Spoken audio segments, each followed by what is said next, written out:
My son thought I didn't see him slip something into my backpack. I stayed quiet, but 30 minutes later the police came knocking. That night his betrayal nearly cost me everything. Before we continue, please subscribe to the channel, and let us know where you're listening in the comments. Terry's fist slammed against the oak table. The salt shaker toppled, scattering white crystals across the surface, like broken glass. My fork froze halfway to my mouth, a piece of meatloaf still impaled on the tines.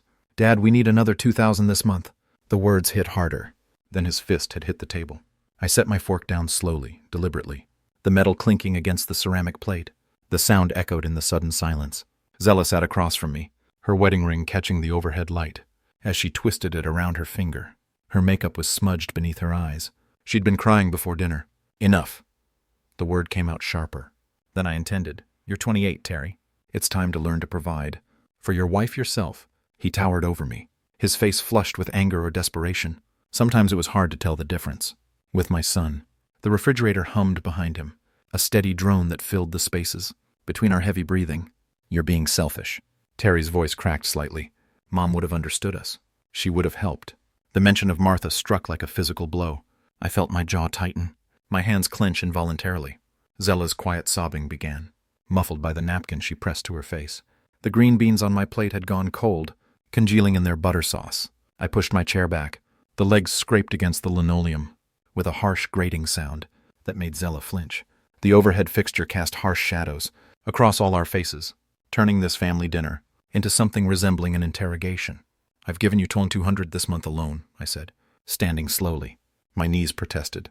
I wasn't as young as I used to be. Before that, it was the wedding venue, the apartment deposit you never used, Zella's medical bills. "Dad, please." "No." I stepped away from the table, away from them both. The smell of cooling meatloaf mixed with the tension thick enough to cut. "I won't enable this anymore." Terry's breathing was heavy, ragged. Zella had stopped crying, but her eyes remained fixed on her plate, as if the pattern on the china could solve all our problems. The clock above the sink ticked toward 7:35. I walked toward the kitchen doorway, not looking back. My footsteps felt heavier than usual, each one a small defeat. Behind me I heard Zella whisper something to Terry, urgent and pleading. I couldn't make out the words, but the tone was clear enough. The wooden stairs creaked under my weight as I climbed toward my bedroom. Each step carried me further, from the wreckage of another family dinner, another failed attempt at connection. Below, their voices rose again. Terry's anger, Zella's tears, the familiar symphony of dysfunction that had become our household soundtrack. The upstairs hallway stretched before me, dark except for the light spilling from my bedroom doorway. Inside, Martha's photograph waited on the nightstand, frozen in a moment when our family still made sense. I closed the bedroom door behind me and sat heavily on the edge of the bed. The mattress dipped under my weight, springs protesting after 30 years of use. Martha's side remained undisturbed, the pillows still arranged exactly as she'd left them 5 years ago. My hands were shaking slightly, not from fear, from exhaustion, from the bone-deep weariness that comes from fighting the same battle, over and over, never gaining ground.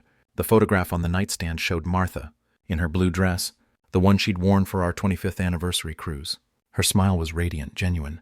I picked up the frame, traced her face with my thumb. The glass was warm, under the bedside lamp's glow. "She would have understood us," Terry had said. "Maybe Martha always saw the best in everyone, especially our son. But she also believed in consequences, in teaching rather than enabling." 2 years ago I'd sold my vintage Harley to pay for their wedding venue deposit. The bike had been my pride and joy. A 1970 Sportster I'd restored myself after Martha died. I told myself it was for love, for family. But Terry had barely thanked me, already asking about honeymoon expenses before the check cleared. 18 months later came the apartment security deposit. I'd canceled my planned fishing trip to Alaska, the one I'd been saving for since retirement. $3,000 that should have bought me mountains and solitude instead went to a landlord for an apartment they never moved into. Some excuse about changed circumstances. 6 months ago it was Zella's medical bills. I worked overtime at 57 years old, my back screaming from construction sites I should have left behind. Every extra dollar went to specialists and tests that revealed nothing more serious than stress-induced migraines. I opened the nightstand drawer. Inside lay the stack of loan documents Terry had convinced me to sign over the past 2 years.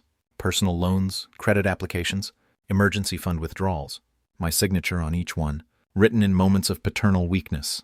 The paper felt thin between my fingers, fragile as my resolve had been. $47,000. That's what my son's emergencies had cost me.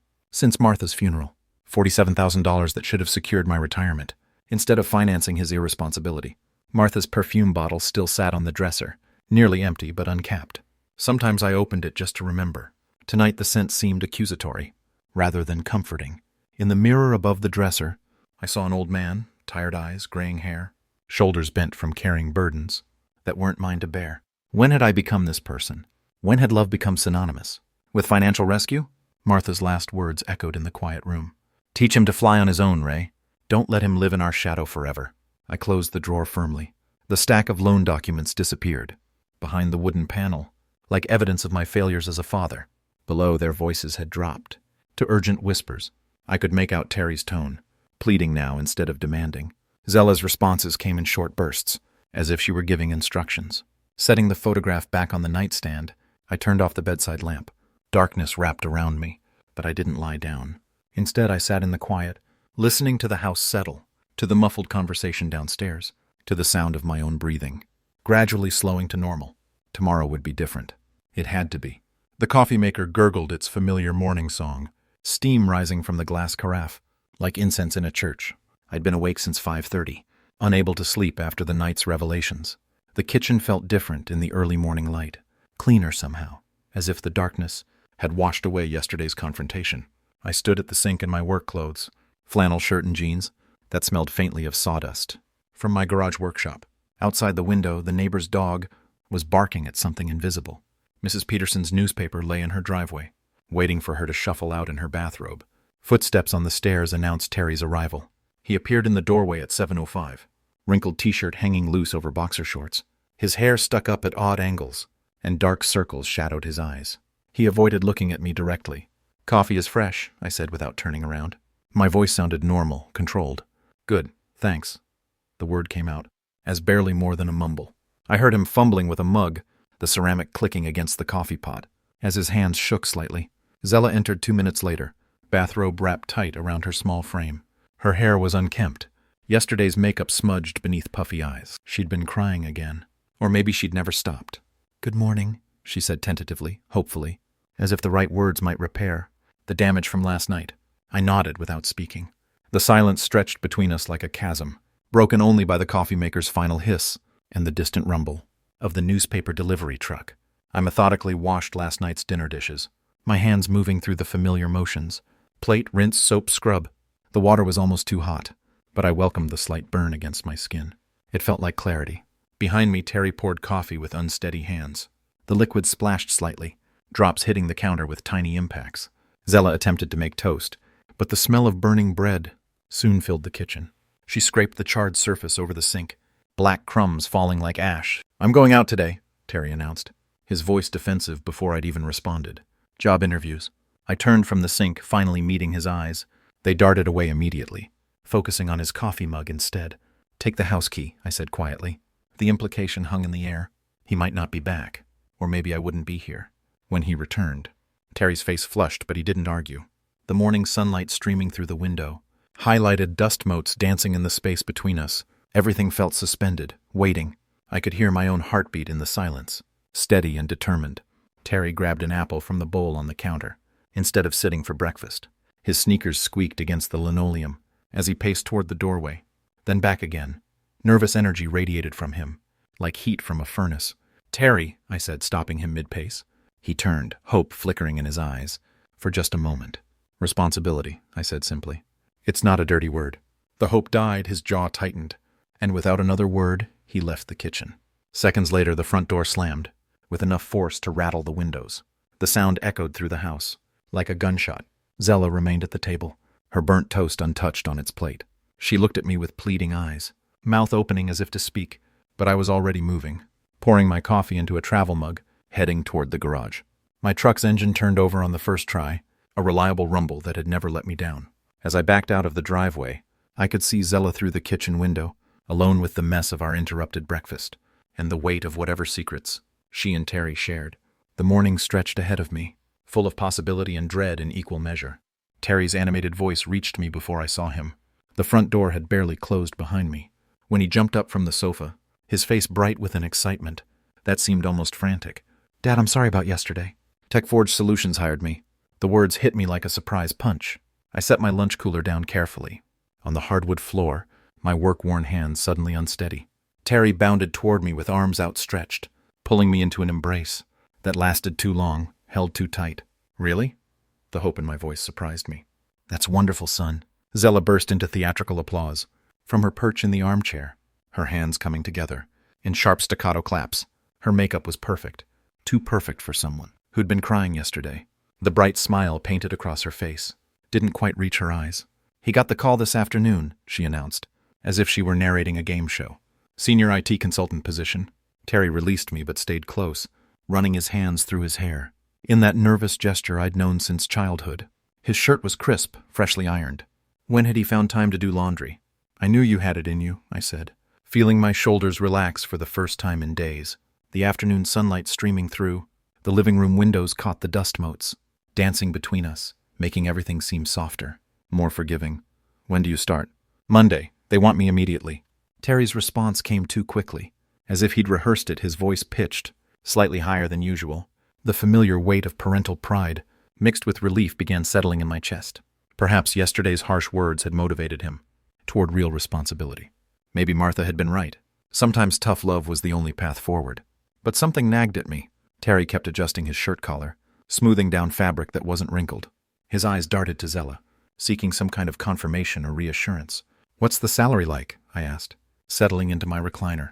The leather creaked under my weight, a sound that usually comforted me. $65,000 to start, Terry said without hesitation. Plus benefits, health insurance, dental, retirement, matching. Those were the right answers, the kind of details a real employer would provide. So why did my engineer's mind keep cataloging inconsistencies? The timing was convenient, too convenient, perhaps. Outside, a neighbor's lawnmower roared to life, and children's laughter echoed from someone's backyard. Normal suburban evening sounds that should have felt peaceful. Instead, they seemed to underscore the artificial quality of our celebration. This calls for a barbecue, I announced, pushing aside my doubts. Let me fire up the grill. We can celebrate properly. Terry's face lit up. Genuine happiness this time, I thought. That sounds perfect, Dad. Just like old times. Zella clapped again, softer now, but still performing. I'll make my potato salad. The one with the mustard dressing you like? I stood, joints protesting after a long day, on the construction site. Give me 20 minutes to get the charcoal going. Terry, you can help me outside in a few minutes. Actually, I need to grab something from upstairs first, Terry said, already moving toward the staircase. Just some papers from the job interview. Want to show you the offer letter? I nodded, heading toward the back door. That led to the patio. The grill waited under its black cover like a loyal friend. Tonight felt like a new beginning, a chance to rebuild what yesterday had nearly destroyed. Behind me, I heard Terry's footsteps on the stairs, Zella moving toward the kitchen. Normal family sounds, normal family evening. What kind of meat do you want? I called out, already knowing Terry would choose burgers, while Zella preferred chicken. The charcoal was just catching fire, small flames licking at the black lumps. With increasing confidence, I wiped my hands on the kitchen towel, draped over the grill handle, savoring the familiar ritual. The mild evening air carried the scent of lighter fluid and the promise of a peaceful family dinner. Terry had disappeared upstairs 10 minutes ago to fetch those interview papers. Through the kitchen window, I could see Zella moving around, supposedly preparing side dishes. Everything felt normal, right? I turned toward the house to check if Terry wanted to help with the grill setup. The kitchen window framed the living room like a picture, warm light spilling from the overhead fixture onto familiar furniture. That's when I saw him. Terry stood near the front door, hunched over my navy blue work backpack. His movements were quick, furtive. Nothing like the confident young man who just told me about his new job. He glanced around the room before unzipping the main compartment. My grip tightened on the grilling fork. What was he doing with my work bag? I took an involuntary step closer to the window, staying in the shadows cast by the patio overhang. Terry reached into his pocket and withdrew, something small wrapped in dark tissue paper. His hands moved with practiced precision as he placed the object deep inside my backpack, nestling it between my work gloves and measuring tape. The rational part of my mind scrambled for innocent explanations. Maybe a thank you gift, a surprise. But Terry's behavior, the secretive glances, the careful placement, suggested something far different. He zipped the bag closed and stepped away quickly, brushing his hands on his jeans, as if wiping away evidence. The whole sequence had taken less than 30 seconds, but it felt like watching a slow-motion crime unfold. Smoke from the grill drifted around me, the acrid scent suddenly overwhelming. My stomach dropped as Terry disappeared from view, probably heading back upstairs or to the kitchen. The suburban evening sounds, distant traffic, A dog barking 3 houses down seemed muffled now, as if the world had shifted slightly off its axis. I forced myself to turn back to the grill, mind racing. The charcoal glowed red-hot, ready for cooking, but my appetite had vanished completely. Whatever Terry had hidden in my bag felt significant, dangerous even.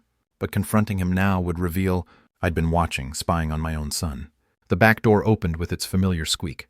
"Dad, how are those coals coming along?" Terry's voice carried that same artificial brightness from earlier. I swallowed hard, tasting ash and suspicion. "Almost ready," I managed, not turning around. "Just need a few more minutes." His footsteps approached across the wooden deck. In my peripheral vision, I saw him lean against the patio railing. Picture of casual contentment, but I couldn't stop seeing those careful, secretive movements by my backpack. "You know what, son?" I said, finally facing him. "I think I left my work gloves in the garage. Mind getting them while I tend to this fire?" Terry's smile flickered for just a moment. "Sure thing, Dad. No problem at all." He headed back inside, and I watched, through the kitchen window, as he walked past my backpack, without even glancing at it. The performance was flawless. Too flawless for someone who'd been nervous about hiding something there, moments earlier. Whatever was in my bag, I had to find out. But first, I needed the right opportunity. Just grabbing some seasoning from the kitchen, I called to Zella as Terry disappeared. Into the upstairs bathroom. The water pipes groaned as he turned on the faucet, my signal that I had a few precious minutes. My heart hammered against my ribs as I approached the backpack. The living room felt different now, shadows deeper despite the lamp's warm glow. Every creak of the house settling seemed amplified, threatening to expose my investigation. The backpack's zipper made a soft metallic whisper as I pulled it open. Inside lay my familiar work items. Yellow measuring tape, leather gloves, stained with years of honest labor, spiral notebook filled with project sketches. Everything in its usual place, except for the foreign presence I'd witnessed Terry hide. My fingers probed deeper, searching through the organized chaos of my professional life. There, wrapped in dark tissue paper, nestled against the notebook spine, like a guilty secret. I unwrapped it carefully, the tissue paper crinkling loud as gunshots. In the quiet room, what emerged made my breath catch in my throat. A diamond ring, massive center stone, surrounded by smaller diamonds, all set in what looked like platinum. The facets caught the lamplight, throwing rainbow prisms across the coffee table and wall. I held it up, transfixed by its brilliance, and terrified by its implications. This wasn't costume jewelry. The weight alone told me it was real, expensive, easily 15,000, maybe 20. More money than Terry had ever possessed, more than he could earn in months at his new job. I sank to the nearest chair, legs suddenly unreliable. The ring felt hot in my palm, burning with questions. Where had Terry gotten something this valuable? Why hide it in my bag? What was he planning? Water still ran upstairs. Terry's nervous humming drifted down through the ceiling. Some tune I didn't recognize, normal sounds from my son, who was apparently anything but normal. The ring's brilliance seemed to mock me. I thought about yesterday's argument, his desperate plea for money. Zella's tears, had they been planning this even then? Using my generosity as a cover for something darker? My engineer's mind began calculating scenarios. None of them good.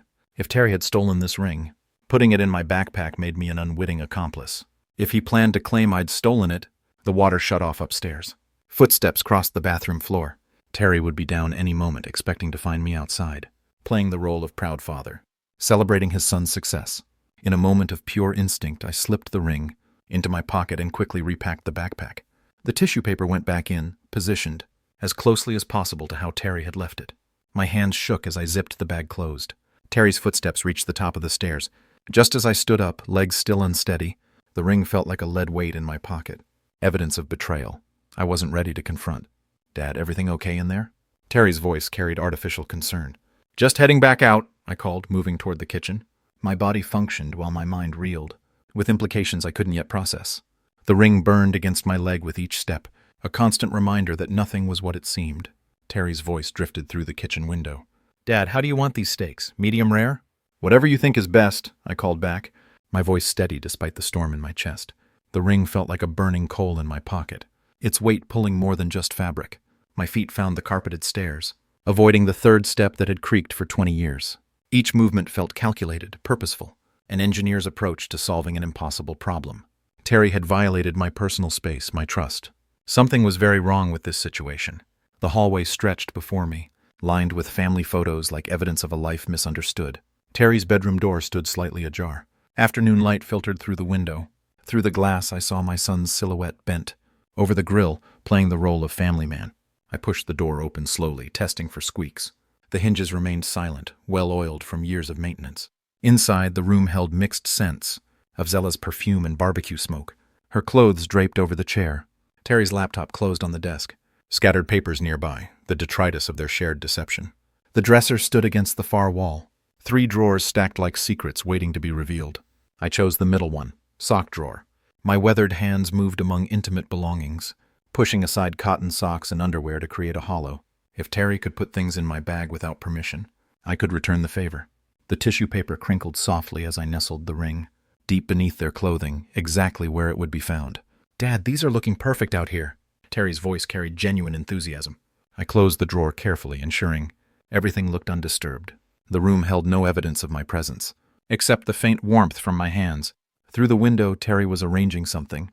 On the patio table, movements casual and confident. He had no idea that above him, his plan was unraveling thread by thread. My heartbeat thundered in my ears as I moved toward the hallway. Whatever Terry was planning with that ring, I'd just rewritten the script. Turnabout was fair play.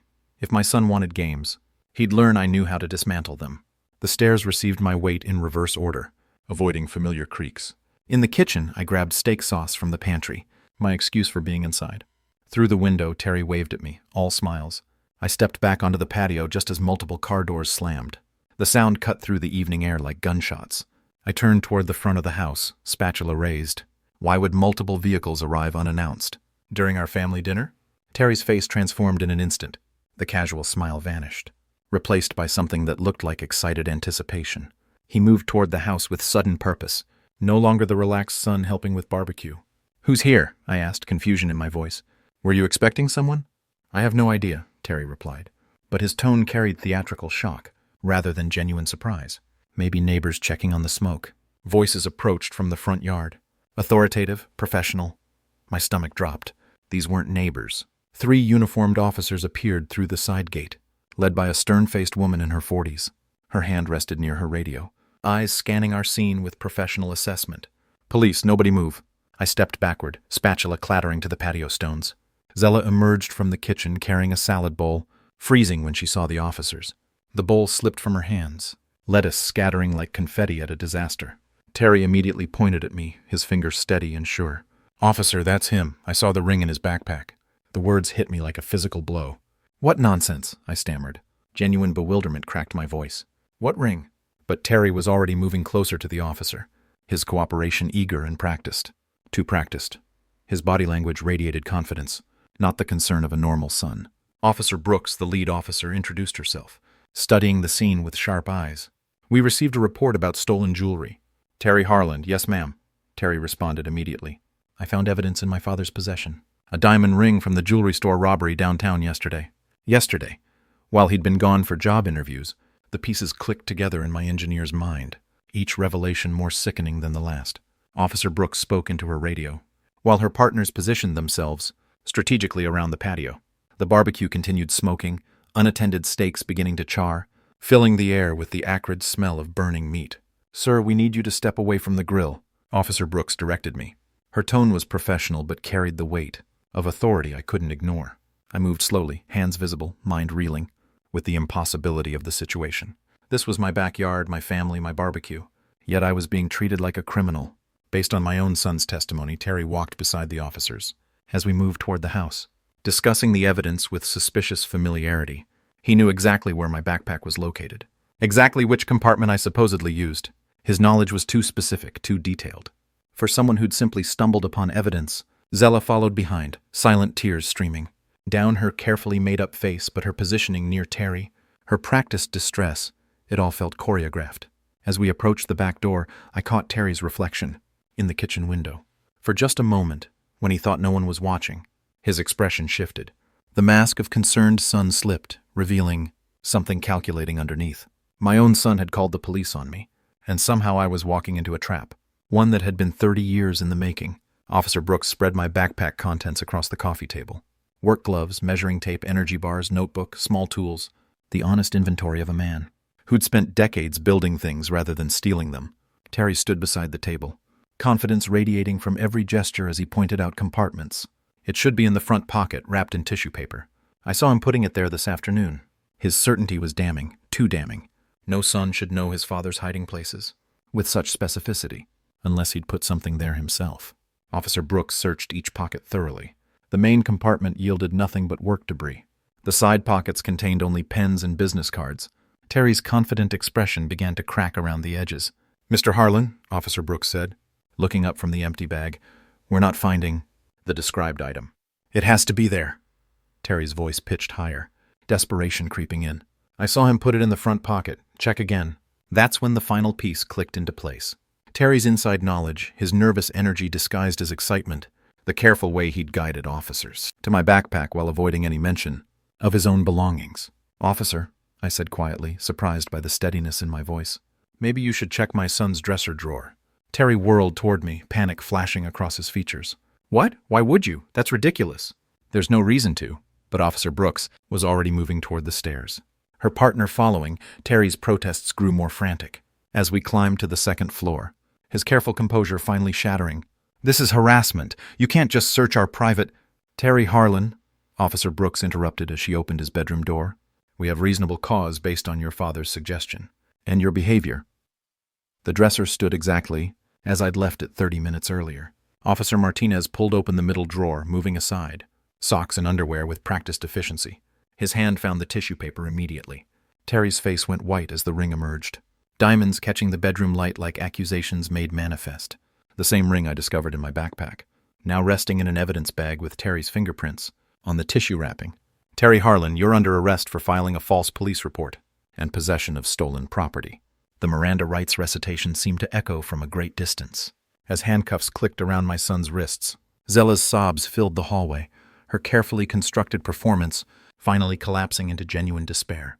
"This is a mistake!" Terry shouted as officers escorted him toward the front door. "You don't understand, the ring was in his bag." I put it there myself. His confession hung in the air like smoke from our abandoned barbecue.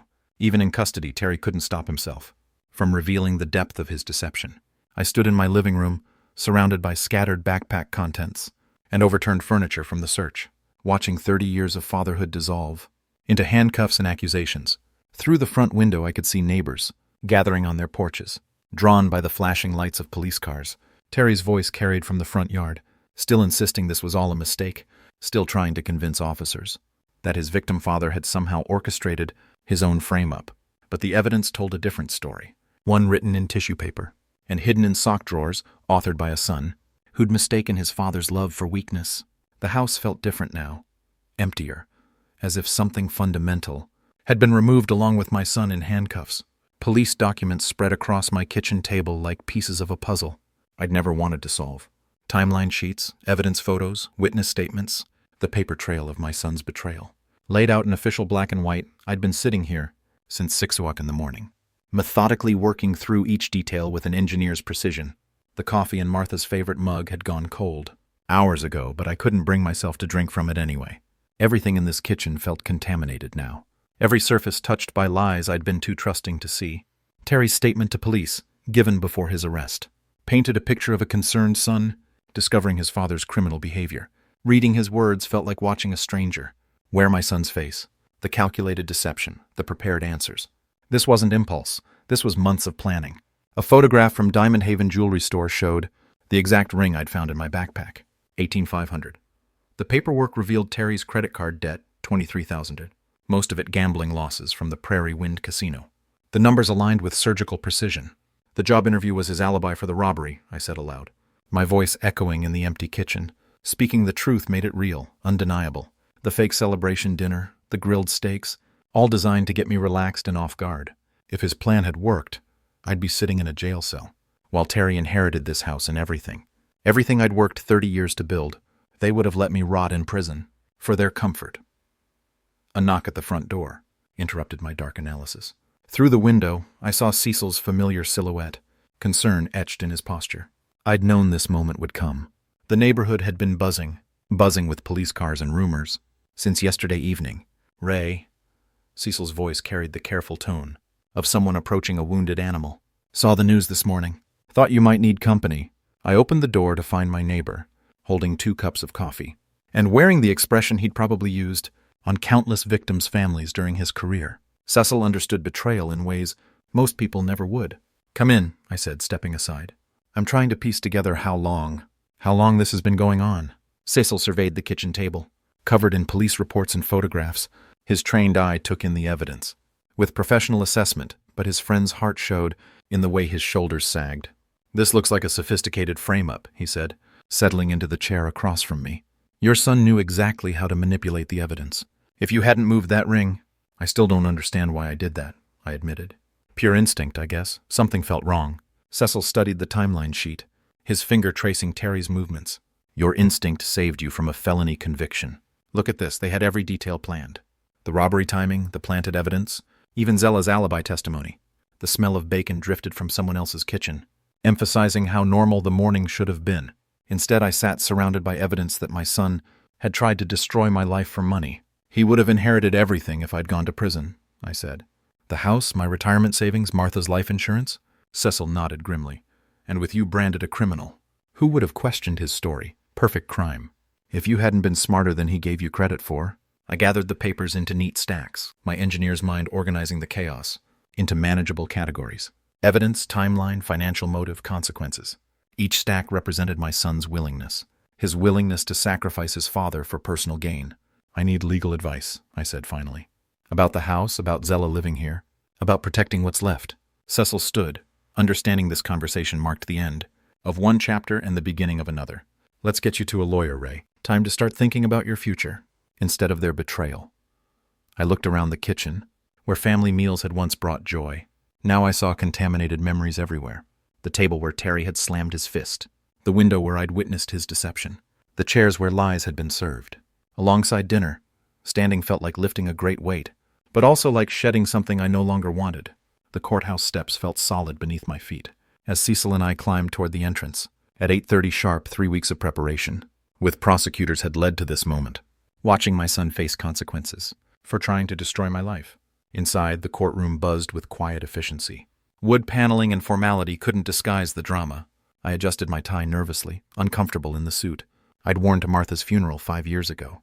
Terry sat at the defendant's table, in Orange County jail clothing, handcuffed and showing the posture of someone who'd spent weeks behind bars. When our eyes met briefly, I saw desperation replace the confidence he'd carried that night. That night by the grill, Zella occupied a seat in the defendant section, pale and thin, wearing what looked like borrowed formal clothes. "Mr. Harlan, please describe what you observed." "On April 17th, the prosecutor began, after I'd been sworn in, I saw my son place a stolen ring in my backpack to frame me for robbery." The words came out clear and factual, an engineer reporting observations. The defense attorney's cross-examination attempted to portray misunderstanding rather than malice.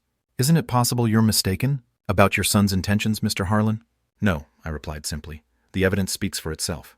Security footage from Diamond Haven played on screen, showing Terry's robbery in high definition. The timestamp matched his claimed interview. I watched my son's face as he saw himself on camera, the moment he realized his lies had been recorded. When Judge Reed called for sentencing, Terry attempted one last outburst. "Dad, you don't understand. I was desperate." "The gambling debts." "Terry Harlan," Judge Reed interrupted sternly, "you're sentenced to 5 years in state prison for armed robbery and attempted witness tampering." The gavel sound echoed through the courtroom, like a door slamming shut on 30 years of fatherhood. Bailiffs led Terry away in shackles. His brief appeal in my direction met only with my steady refusal to respond. Zella received 2 years probation and community service for her cooperation, plus a requirement to find independent housing within 30 days. The judge's explanation about rehabilitation versus punishment felt distant and academic, compared to the finality of watching my son disappear through the courthouse door. As court adjourned, reporters crowded the hallway, with questions about betrayal and justice. I walked past them toward the parking garage, my mind already focused on practical matters of selling the house and starting over. Cecil matched my pace, offering silence. The courthouse elevator carried us down to street level, where normal life continued despite mine. "How do you feel?" Cecil asked as we reached his car. "Like I just buried my son," I answered honestly. But this time it was his choice to die. The drive home passed in contemplative quiet. Suburban Omaha looked different now, knowing I'd be leaving it soon. Some chapters ended with celebration, others with relief. This one ended with acceptance that family could betray deepest trust. But survival meant choosing your own well-being over obligation to those who'd forsaken you. Moving boxes lined the hallway like sentinels, guarding my escape route. 30 years of accumulation reduced to essentials. Tools, clothes, Martha's photographs, and legal documents that proved my innocence. Everything else, furniture, appliances, memories, would stay behind with the ghosts. Zella emerged from the spare room, carrying a single suitcase, her face pinched with desperation. The court order required her departure today. Same as mine, but her destination remained uncertain, while mine pointed toward freedom. "Rye, please reconsider," she said, positioning herself between me and the front door. "I have nowhere to go. Terry made me do it." I was scared to refuse him. I paused in loading boxes, studying the woman who'd helped plan my destruction. Her wedding ring caught the morning light, the same ring she'd twisted nervously, while lying about Terry's job prospects. "You should have considered consequences before betraying me," I replied calmly. "You had choices, Zella. You chose poorly." "But where will I go? I don't have any money." "Any family. You'll figure it out. People who survive betrayal usually do." The realtor arrived precisely at 10, with final paperwork. Mrs. Henderson had been patient during the extended sales process. Understanding that trauma took time to process, we signed documents at the kitchen table, where family fights had once erupted, transforming ownership from Ray Harland to a young couple excited about their first home. "Keys to your Denver apartment," Mrs. Henderson said, handing me a small envelope. "One bedroom, mountain view, exactly what you requested." Cecil appeared in the doorway, having helped load the moving truck that would follow west. His handshake lasted longer than usual, acknowledging the end of one chapter and beginning of another. "Promise you'll visit." "Within 6 months," I said, meaning it. "Promise you'll answer your phone when I call," he replied, understanding that healing required distance, but not isolation. The moving truck pulled away first, carrying possessions toward a life I'd designed, without input from family members, who'd proven untrustworthy. I walked through empty rooms one final time, removing Terry's photographs from walls, but leaving nail holes as evidence that someone had once belonged here. In the garage, my pickup truck waited, with everything essential loaded in the bed. New Colorado license plates, new address, new phone number. The infrastructure of reinvention complete. Zella stood on the sidewalk watching, as I backed out of the driveway, where I'd taught Terry to ride his bicycle 20 years ago. Good memories couldn't erase betrayal, but they couldn't prevent me from choosing happiness over obligation. Interstate signs pointed toward Denver, and new possibilities. I adjusted the radio to a country music station, rolled down the windows, and felt freedom I hadn't experienced. Since Martha's death, miles disappeared beneath my tires. As Omaha faded in the rearview mirror, Colorado mountains appeared on the horizon, like promises of elevation and perspective. At 58, I was starting over completely. No family ties, no financial obligations. To anyone but myself, no guilt. About prioritizing my own well-being.